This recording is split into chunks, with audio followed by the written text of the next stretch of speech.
Bonjour, bonjour les amis, soyez les bienvenus. Leçon de l'école de sabbat d'aujourd'hui, nous allons parler de la manne. Nous sommes dans le livre de Exode. Le peuple est déjà dans le désert. Hier, nous avons eu l'épisode de l'eau amère.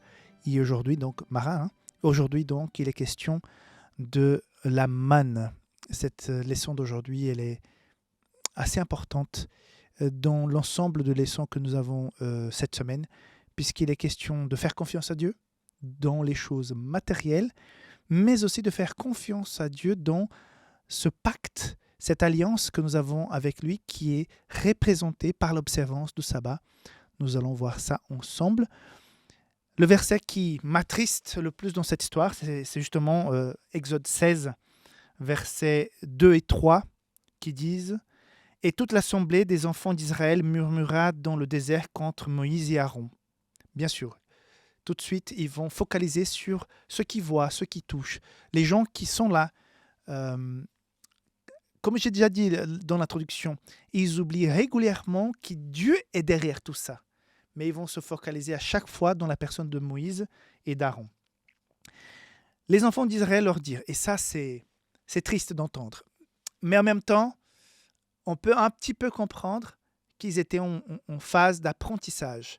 Mais quand même, avec toutes les plaies, la mer rouge et l'eau qui était amère. Maintenant, voilà, un problème de soif.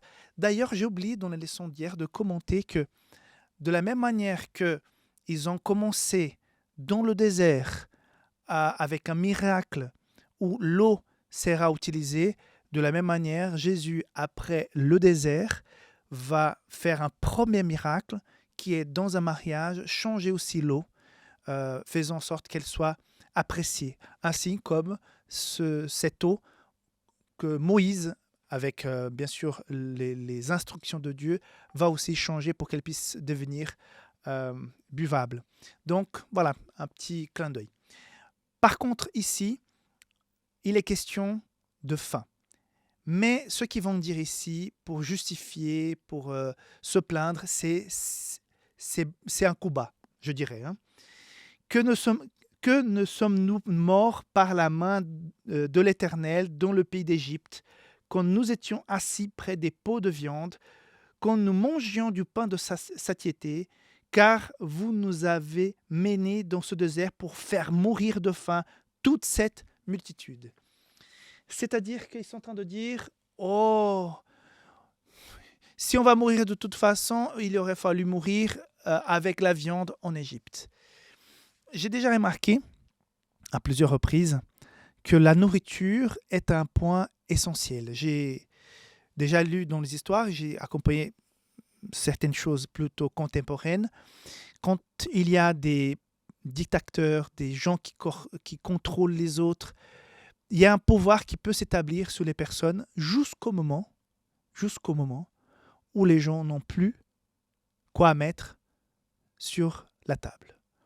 Quand il y a un manque de nourriture, les personnes changent.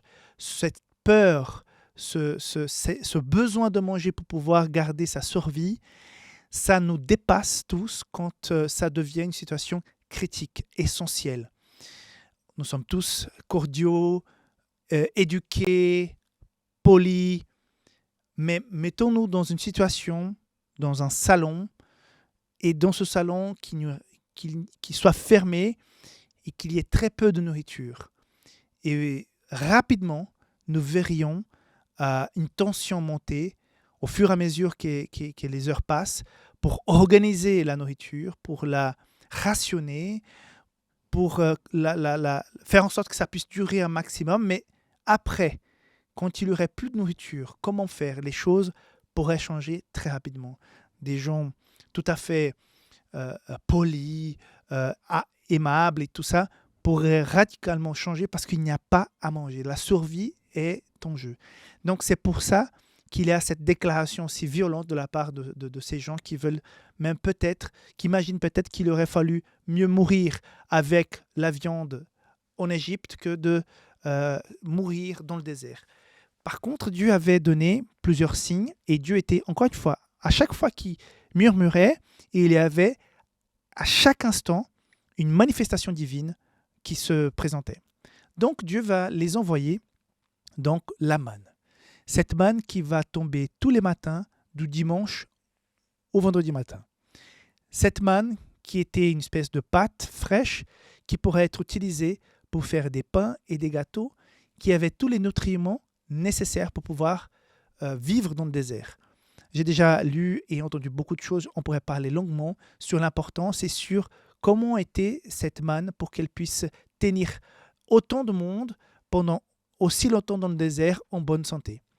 En plus, il y a eu l'écaille en fin d'après-midi pour qu'il y ait de la viande qui cherchait tant. Donc, quelles sont les leçons qu'on peut retirer de cette histoire? La première, c'est que Dieu est le pourvoyeur. C'est Dieu qui nous donne l'air pour respirer, qui nous donne un cœur qui bat, un corps qui fonctionne bien. C'est Dieu qui nous a donné la vie. C'est lui qui va s'occuper de nous.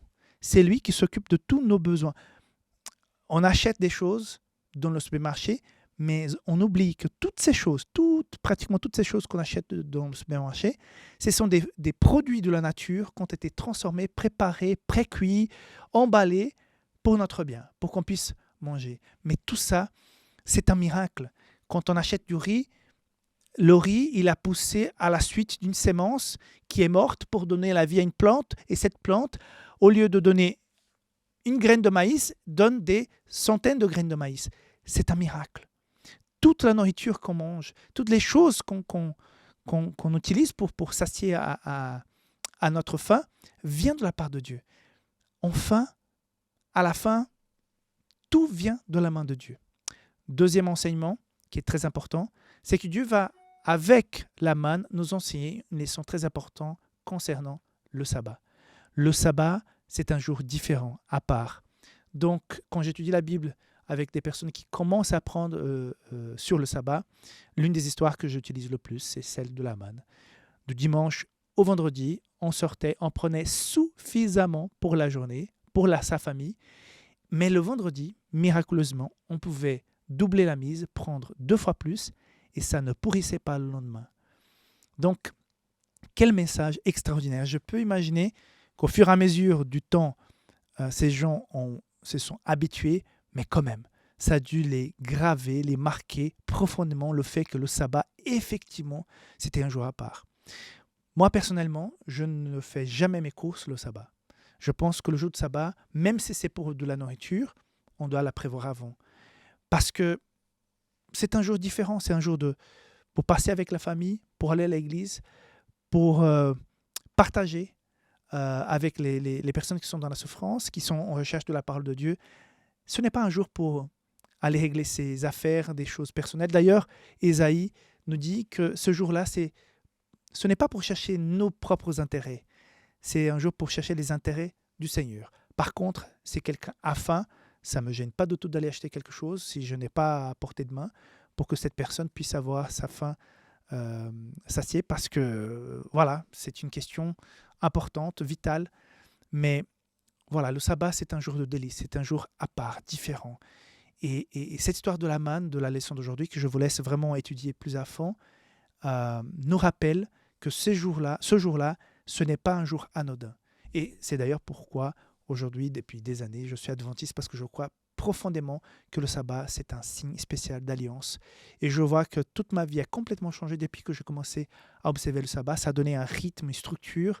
Et mes journées de sabbat sont vraiment des journées de détachement des inquiétudes, des préoccupations, du stress de la vie courante pour avoir un temps spécial avec le Seigneur et avec la famille et avec les amis.